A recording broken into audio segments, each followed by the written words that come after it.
Cut.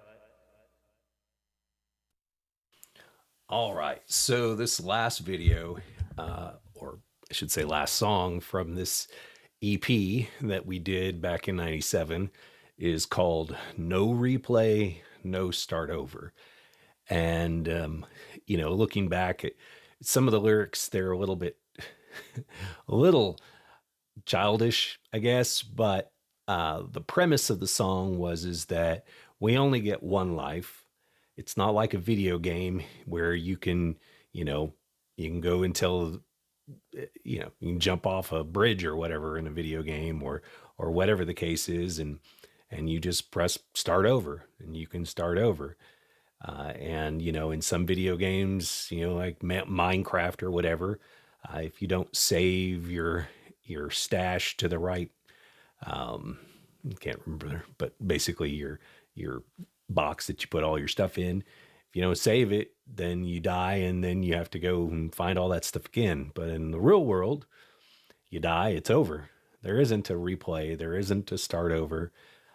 And so, the song was basically talking about, we get the one life, are we going to live the one life the best way that we can?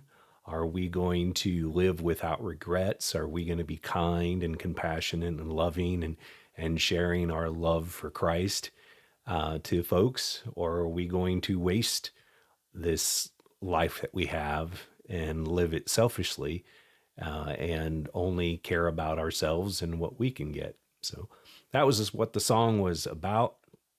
The funny thing is I actually forgot about the song. I know it was on the EP, and it just wasn't a song that I remembered. I was going back through the EP and listening to different tracks for the videos, and I was like, "Wait, what is this?" And now that I've heard it a few times, I'm like, "Oh yeah, okay." I I vaguely remember recording this. I don't really have any recollection of anything other than we recorded it with Kurt. I believe it's Premiere Studios, if memory serves me right. He was eventually the owner of Godfather Records, and I don't think at this particular time he had started Godfather yet, or he was just kind of like right on the verge. But he was releasing Eternal Decision albums prior to that, and signed. I believe he signed Veer, which I think they had a different Awake, I think was their name initially. And he had signed, I think, Gears of Redemption, and then us, I think, if I remember right.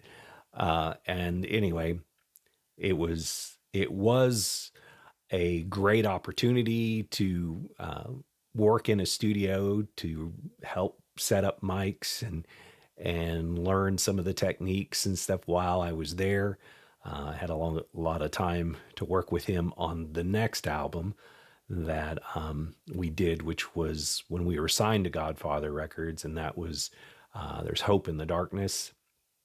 And so we'll get to that one soon.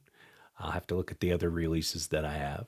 But on a side note, I actually have an application where I can separate tracks. So I took the original track and separated the drums, guitars, bass, and the vocals.